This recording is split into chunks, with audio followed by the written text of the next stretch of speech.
Здравейте, тук гледам Cartoon Network на моя телевизор. Аз съм Алекс.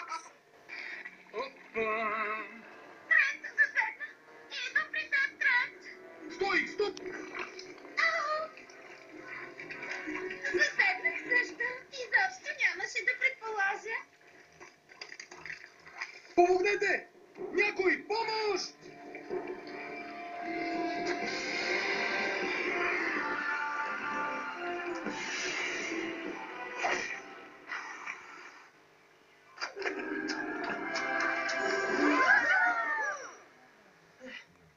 Уоу! Мерси, Содор! Спаси ми живота! Наистина?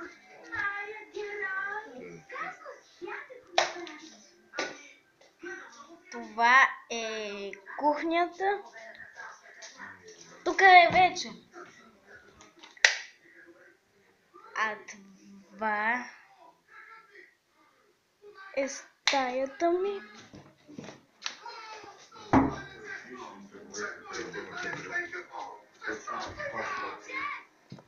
Трябва да продължите без мен! Никой няма да остава тук сам, докато аз отговарям. Изобщо не знаех дали ще се справя. Беше много болезнен.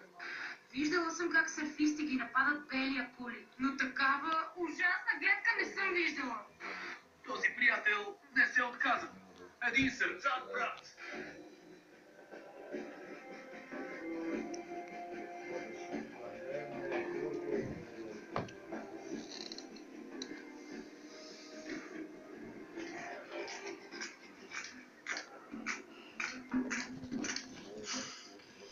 Тези път как успяха да се справят? Няма правило против запалките. Браво, костури!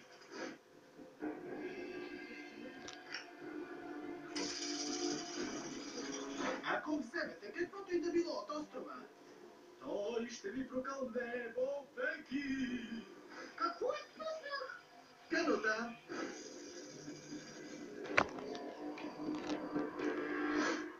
Благодаря, че ми спаси живота, приятел. Просто се грижих за колега Гопа. Искаш ли? Не, няма нужда. Трент, да поговорим. Като мъж с мъж.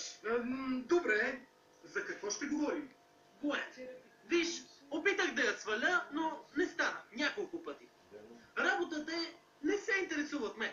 Водиш ме с много. Ако ме лъжиш, ще ти сменя формата на главата. Ясно ли е? Готин, приятел! Каква полза бих имал да те лъжа? Вярвам ти. А какво мислиш, че мога да направя? Ами, нека ти кажа, Трент, виж аз как го правя. Дами, приключихте ли с малкото си парти? Опитваме се да спечелим предизвикателството.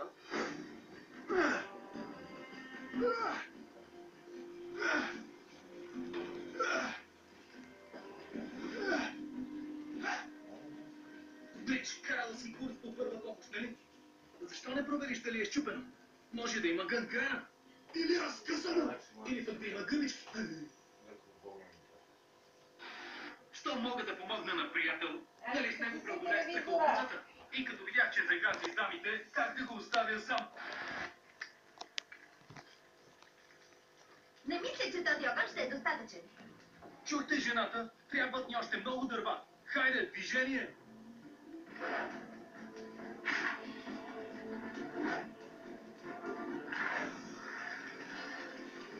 Браво, какво ще гребем наобратно? Сега ще трябва да стане. Това е ръчно изработен запалител. Направих го от смола и пясък. Само е това да го пресни. Да го преснимам.